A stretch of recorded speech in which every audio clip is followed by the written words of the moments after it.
wabarakatuh.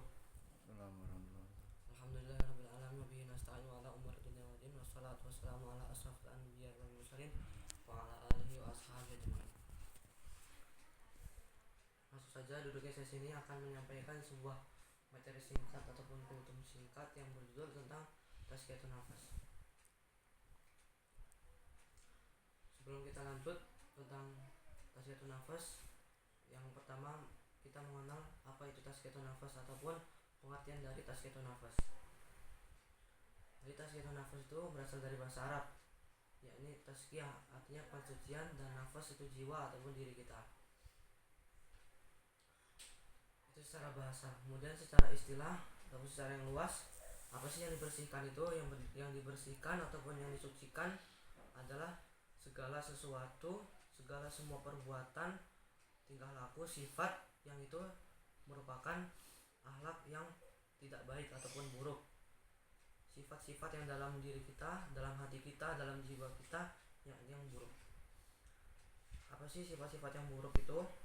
Ataupun yang dibenci oleh Allah Subhanahu wa taala? Salah satunya adalah ini ada dalam diri kita ada sifat rasa iri, dengki, riya, hasad, sombong. Nah, itu salah satu dari sifat-sifat tercela yang harus dibersihkan. Makanya dalam agama Islam ini ada ilmu tazkiyatun nafas. Tujuannya adalah agar membersihkan diri kita yang kotor ataupun membersihkan suatu jiwa yang kotor. Rasulullah SAW juga diutus oleh Allah Subhanahu wa taala adalah sebagai pelurus ataupun pembenar akhlak umat manusia, seluruh umat manusia. Rasulullah juga diutus oleh Allah Subhanahu wa taala sebagai pembersih ataupun pembersihan jiwa seseorang. Selanjutnya, sungguhnya tazkiyatun nafas itu seorang yang belajar tazkiyatun nafas ataupun ingin membersihkan dirinya merupakan salah satu orang yang beruntung. Allah Subhanahu wa taala berfirman dalam Quran surat Asy-Syams ayat 9, qad aflaha man zakkaha.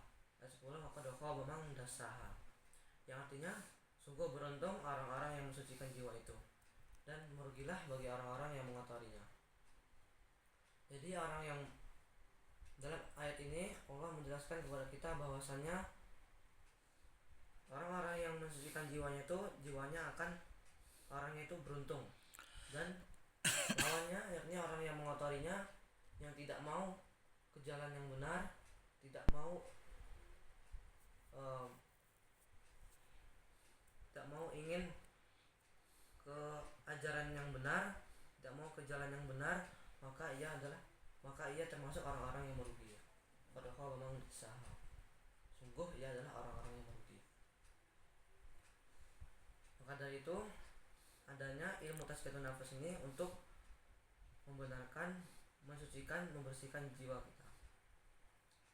Selanjutnya, cara-cara ataupun sarana-sarana untuk kita bertazkiyatun nafas.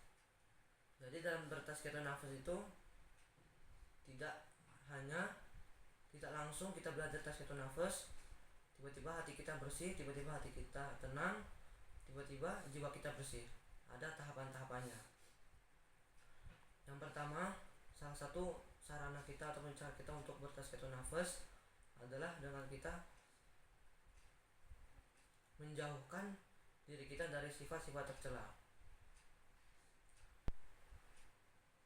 Tidak usah langsung yang perbuatan yang tinggi-tinggi, bisa dari perbuatan yang rendah-rendah. Misalnya yang selama hidup kita misalnya suka berkata-kata kasar, suka berkata-kata jorok, nah bisa kita tinggalkan. Itu salah satu sarana bertazkiyatun nafas. Selanjutnya yang kedua, yakni dengan kita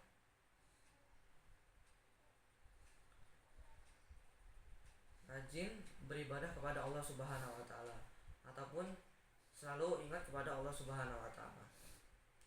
Karena dengan kita mengingat Allah Subhanahu wa taala, kitanya akan terhindar, ataupun dalam diri kita ini akan selalu ada rasa takut, rasa ingat bahwasanya Allah Subhanahu wa taala itu akan mengawasi dalam hidup kita.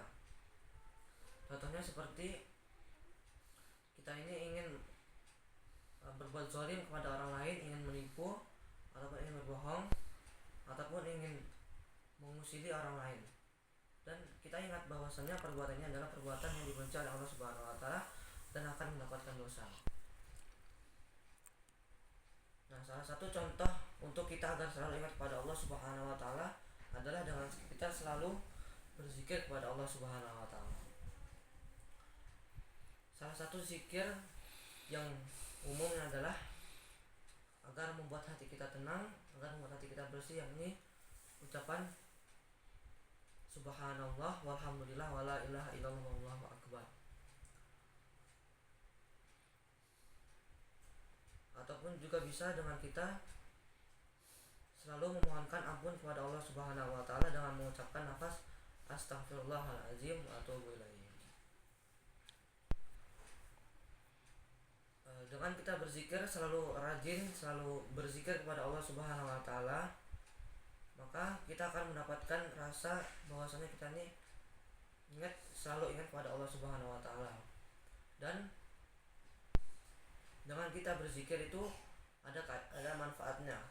Yang mana manfaatnya adalah hati kita ini menjadi tenang. Sebagaimana firman Allah Subhanahu wa taala, ala bidzikrillahi tatmainnul qulub.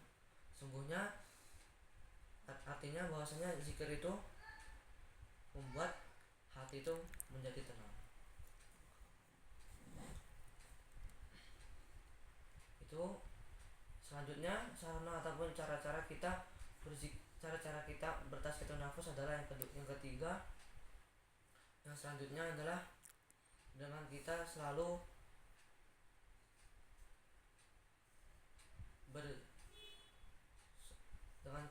sholat. Sholat juga merupakan salah satu sarana kita untuk membersihkan diri kita. Dengan kita sholat, hati kita akan menjadi tenang, pikiran kita bersih apabila sholat kita benar, sholat kita khusyuk. Dengan sholat juga bisa dapat membersihkan jiwa kita. Selanjutnya yang keempat, dengan selalu kita bertaubat. Arti dari sebenar taubat adalah kita kembali kepada Allah Subhanahu wa taala, kembali ke jalan yang benar, kembali ke jalan agama Islam sesuai dengan syariat Islam. Yang mana taubat ini sebelumnya seorang itu melakukan dosa maksiat dalam hidupnya, kemudian ia menyesal dan memohonkan ampun kepada Allah Subhanahu wa taala agar diampuni dosanya. Taubat yang sebenarnya adalah taubat nasuha. Taubat itu adalah taubat yang sebenar-benarnya.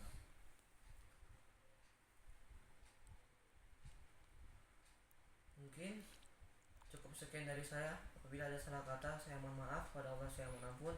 Wabillahi taufiq wal hidayah wal akhir. Wassalamualaikum warahmatullahi wabarakatuh.